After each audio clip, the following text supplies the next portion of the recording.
السلام عليكم ورحمة الله وبركاته. رجعنا لكم في فيديو جديد طلاب سنة ثالثة اعدادي. فيديو النهارده ان شاء الله هنشرح اول درس في الوحدة الثانية في الجغرافيا. لو جبت كتاب الامتحان بتاعك وفتحت وبصيت على الدروس هتلاقي 5 دروس عندك، بس الطبيعي دايما بتحصل ان انت بتدرس 3 من ال5 دروس دول. ال5 دروس دول عبارة عن دول متقسمين بقى، دول نامية ودول متقدمة. انت بتدرس 3 دول، وكان الطبيعي ان احنا ندرس 3، ولكن نزل تعديل من الوزارة ان هم قللوا المنهج، فبقى المفروض ان انت تدرس درسين 2 بس. فتلاقي كل محافظة بينزل لها الدرسين اللي الطلاب هياخدوهم ويذاكروهم، فممكن تلاقي محافظة مختلفة عن محافظة. يعني مثلا على سبيل المثال محافظة القاهرة الدرسين المفروض ان هم يذاكروهم الدولتين، هتلاقي مثلا نيجيريا والمانيا. القليوبية نيجيريا والهند. حاجة تانية مثلا زي الغربية ده نيجيريا والولايات المتحدة الامريكية. فانت طبيعي كطالب لازم تبص تشوف انت تابع محافظة ايه، وتأكد على الدولتين اللي انت هتذاكرهم واللي انت هتاخدهم برضو. حاجة تانية برضو زي مثلا المنوفية نيجيريا والمانيا، جنوب سيناء نيجيريا والولايات المتحدة الامريكية. فمش شرط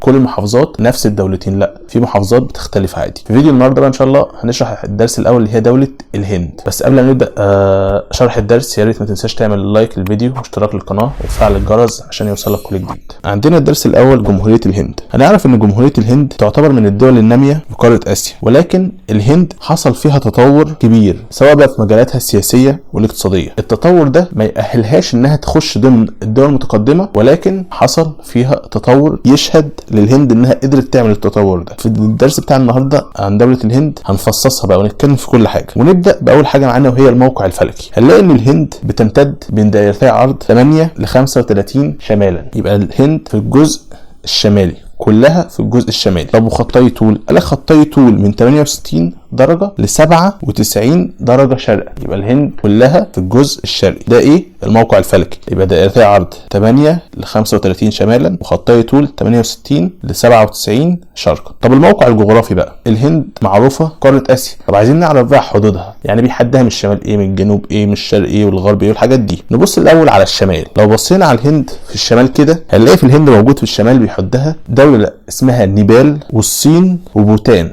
نيبال والصين وبوتان ده ناحية ايه؟ ده ناحية الشمال يا مستر. قال لك وفي الشمال الشرقي في دولة اسمها ميانمار. ميانمار ده في ناحية ايه؟ ده ناحية الشمال الشرقي، يعني الشمال فوق اليمين شوية، فوق ناحية اليمين شوية. طب الشمال الغربي فوق برضو بس ناحية الشمال شوية. قال لك دولة باكستان. يبقى الشمال عندنا الشمال على طول نيبال والصين وبوتان، شمال شرقي ميانمار، شمال غربي باكستان. طب الشرق والجنوب الشرقي بقى، قال لك الشرق والجنوب الشرقي في خليج اسمه خليج البنغال. خليج ايه؟ البنغال. ده فين يا مستر؟ ده في الشرق والجنوب الشرقي. اما بقى في الغرب والجنوب الغربي البحر العربي. البحر العربي في الغرب والجنوب الغربي. هنلاقي ان الهند عامله زي شبه الجزيره كده، الميه محوطها من كل الاتجاهات ما عدا الجزء الشمالي بس. يبقى الميه محوطه الهند من جميع الاتجاهات ما عدا الجزء الشمالي. لو بصيت على شكل الهند كده على الخريطه هتلاقي شكل الهند مثلث، بس مثلث مقلوب، مثلث راسه في الجنوب. وفي ملحوظه لازم تكون عارفها، ان دوله اسمها بنجلاديش معظمها داخل حدود دوله الهند. الدوله دي اسمها ايه؟ بنجلاديش. ملحوظه كده مهمه لازم تكون عارفها، دوله بنجلاديش بتقع معظمها داخل حدود الهند. طب مساحه الهند قد ايه يا مستر؟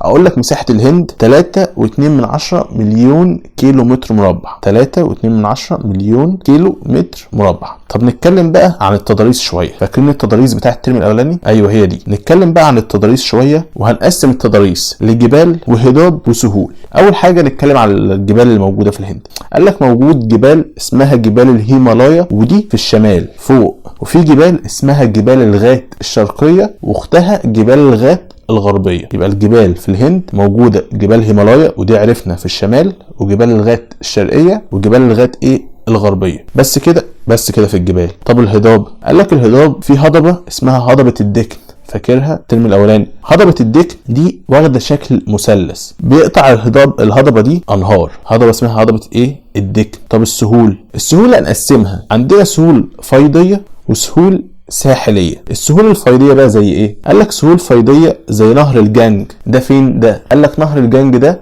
في الشمال الشرقي فوق ناحيه اليمين كده شويه، يبقى سهول فيضيه زي سهل نهر الجانج في الشمال الشرقي. وفي سهول بقى انهار صغيره كده على قدها في الجنوب. طب زي ايه يا مستر؟ ادينا مثال. اقول لك زي سهل نهر كوفري. يبقى السهول الفيضيه عندنا سهل او سهول نهر الجانج في الشمال الشرقي، وسهول انهار صغيره كده على قدها في الجنوب زي سهل نهر كوفري. اما بقى في السهول الساحليه فعندنا سهول ساحليه زي سهول اسم غريب كده كروماندل، ودي موجوده على خليج البنغال. خليج البنغال اللي في الشرق سهول كروماندل. وعندنا سهول ملبار، ودي ممتده فين؟ قال لك دي على البحر العربي، موجوده في الغرب ناحيه الغرب. يبقى دي السهول، عرفنا سهول فيضيه وسهول ساحليه. طب نتكلم شويه بقى عن المناخ. الجو في الهند عامل ايه؟ قال لك الجو في الهند المتوسط السنوي لدرجات الحراره بيزيد عن 30 درجه مئويه، وبيقل كلما اتجهنا ناحيه الشمال فوق. يبقى المتوسط السنوي لدرجه الحراره في الهند بيزيد عن 30 درجه مئويه، وبيقل كل ما نروح ناحيه فوق، نتجه ناحيه الشمال. والامطار فيه امطار موسميه صيفيه، وبتكون امطار غزيره في الجنوب، وبرضه بتقل كلما اتجهنا نحو الشمال. يبقى درجه الحراره اعلى من 30 وبتقل كلما اتجهنا ناحيه الشمال، وامطار موسميه صيفيه غزيره، وبرضه بتقل امطار موسميه صيفيه غزيره دي في الجنوب، وبتقل كلما اتجهنا برضه فين؟ ناحيه الشمال.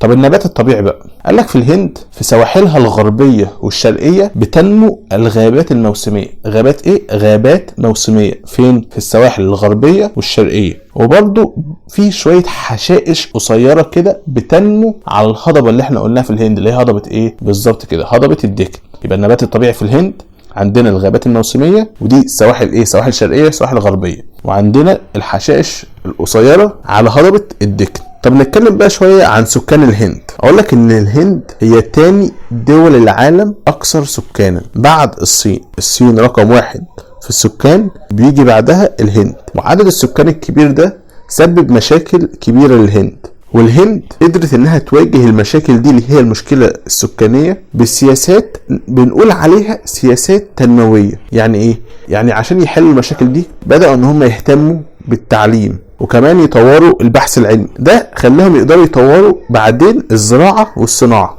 وهنلاقي ان السكان دايما في الهند بيتركزوا، بيبقوا موجودين اكتر في السهول الساحلية والفيضية، حيث ايه؟ المدن الرئيسية اللي موجودة فين؟ في السهول الساحلية والفيضية. طب مدن زي ايه؟ قال لك مدن زي نيودلهي، ودي العاصمة، مومباي. مدن زي نيودلهي ومومباي. طب نتكلم شويه بقى عن الانشطه الاقتصاديه وموارد الهند. هنعرف ان في الهند متوفر فيها موارد اقتصاديه، سواء بقى موارد زراعيه او ثروات معدنيه، وده ساعد الهند ان يحصل تنوع في الانشطه الاقتصاديه. زي ايه؟ نتكلم الاول عن الزراعه. هنعرف ان في الهند مساحات كبيره من الاراضي الزراعيه اللي بتعتمد عليها في الهند في زراعتها على مياه الامطار والانهار. وفي الهند بيبقى فيه ينتج فيها محاصيل زراعيه، سواء بقى حبوب غذائيه، محاصيل سكريه او نسيجيه، او حتى يا سيدي زيتيه. وفي الفتره الاخيره زاد انتاج الهند كميات كبيره من المحاصيل دي، من المحاصيل اللي هي الزراعيه. ولو تفتكر معايا من الوحده الاولى، ارجع بالذاكره شويه كده، الهند كانت من اكبر دول العالم انتاجا لكثير من المحاصيل الزراعيه زي القمح وقصب السكر والقطن. ارجع كده للوحده الاولى وافتكر. دي الزراعه. طب نتكلم عن الانتاج الحيواني، الثروه الحيوانيه في الهند. هنعرف ان الهند فيها ثروه حيوانيه زي ما بنقول ضخمه كبيره جدا، وده بسبب ان المراعي كتير في الهند. هنلاقي ان عدد الابقار في الهند وصلوا 220 مليون راس. تخيل الرقم 220 مليون راس. ولكن رغم العدد ده كله هنلاقي ان القيمه الاقتصاديه بتاعتهم محدوده. طب ليه يا سيدي؟ اقول لك بسبب ان في الهند منتشر ديانه اسمها الديانه الهندوسيه، والديانه الهندوسيه دي بتحرم اكل لحوم الابقار. هناك بيعبدوا الابقار والحاجات دي. يبقى القيمه الاقتصاديه قليله في الابقار رغم عددها الكبير ده بسبب تحريم الديانه الهندوسيه اكل لحوم الابقار. وطبعا موجود اعداد كبيره بقى سواء من الجاموس او الاغنام او كده. طب الانتاج الحيواني، قلنا الاول ثروه حيوانيه. نتكلم عن الانتاج الثروه السمكيه. هنعرف ان الهند من الدول الرئيسيه المنتجه الاسماك. طب ليه يا مستر؟ لان الهند بتطل على مسطحات مائيه بجبهات ساحليه طويله كبيره. زي ايه؟ فاكر لما قلنا في الحدود وكده، زي خليج البنغال والبحر العربي. يبقى تعد الهند من الدول الرئيسيه المنتجه الاسماك. لو جالك بما تفسر هترد عليه وتقول كده ببساطه، لانها بتطل على مسطحات مائيه بجبهات ساحليه طويله زي خليج البنغال والبحر العربي. نتكلم بقى عن الثروات المعدنيه ومصادر الطاقه. الثروات المعدنيه ومن اهمهم الحديد، وارجع كده وافتكر في الدرس الثالث في الوحده الاولى وشوف الحديد والهند وكده، افتكر كده. طب مصادر الطاقه بقى، اقول لك مصادر الطاقه في عندك زي الفحم، والفحم الهند واخده رقم 3 في دول العالم الاكثر انتاجا للفحم، هي رقم 3. ومناجم الفحم موجوده في الهضبه اللي احنا قلناها من شويه، كل شويه نقولها، هضبه ايه؟ الدكن. وهنلاقي ان الهند بدات تلجا لطاقه اسمها الطاقه النوويه والكهربائيه. ليه يا سيدي؟ ده لان ما عندهاش بترول ومصادر طاقه اخرى، فلجأت للطاقه ايه؟ الطاقه النوويه والكهربائيه. طب نتكلم شويه بقى عن الصناعه. هنعرف ان الصناعه في الهند اتطورت في الفتره الاخيره. طب ليه اتطورت؟ اقول لك اتطورت بسبب توفر مقومات الصناعه. فاكرين مقومات الصناعه اللي كنا واخدينها في اخر درس جغرافيا نزل على القناه؟ مقومات، قلنا مقومات طبيعيه ومقومات بشريه. اهي الهند بقى اتوفر فيها المقومات دي، عشان كده قدرت تطور في الصناعه، وكمان بسبب اهتمام بالتعليم والبحث العلمي. يبقى شهدت الهند قفزه سريعه في تطور الصناعه. ليه؟ بما تفسر بسبب توفر مقومات الصناعه بها والاهتمام بالتعليم والبحث العلمي.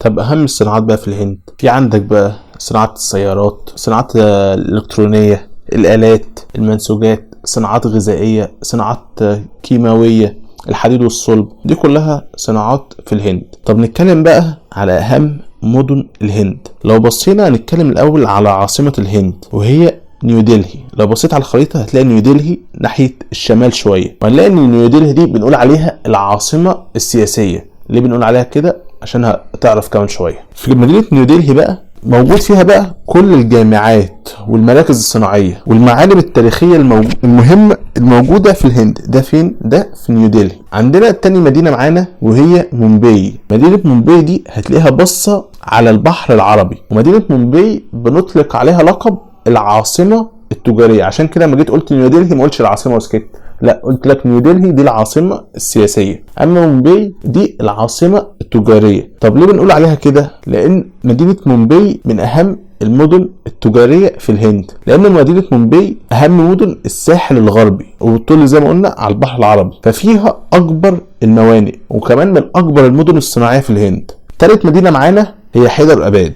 ومدينه حيدر اباد دي موجوده في هضبه الدكن، وفيها اكبر المراكز للصناعات اليدويه، وكمان فيها مراكز اسلاميه كتير. دي مدينه ايه؟ حيدر اباد. يبقى مطلوب منك تعرف الثلاث مدن دول في الهند، وهي نيودلهي ونقول عليها العاصمه السياسيه، مومباي وبنسميها العاصمه التجاريه، وحيدر اباد. نتكلم بقى عن اخر جزء معانا في الدرس وهو العلاقات المصريه الهنديه. في الفتره الاخيره شهدت العلاقات المصريه الهنديه تقدم كبير ونمو كبير على كافه المستويات بقى، سواء سياسيا، اقتصاديا، علميا، ثقافيا. نتكلم بالتفصيل الناحيه الاقتصاديه. هنعرف ان مصر بتصدر للهند القطن والفوسفات والاسمده الخام والمصنعه برضو والجلود. ده ايه؟ ده اللي مصر بتبعته للهند، بتبعت قطن، فوسفات، اسمده خام ومصنعه وجلود. طب مصر بتجيب ايه بقى من الهند؟ اقول لك مصر بتستورد من الهند غزل القطن، السمسم، الشاي، التوابل، وقطع غيار وسائل النقل. ده اللي ايه؟ ده الحاجات اللي مصر بتستوردها من الهند. وبكده نكون وصلنا لنهاية الدرس، درس جمهورية الهند. يا ريت ما تنساش تعمل لايك للفيديو واشتراك للقناة وتفعل الجرس عشان يوصلك كل جديد. كان معكم مستر احمد جمعة، والسلام عليكم ورحمة الله وبركاته.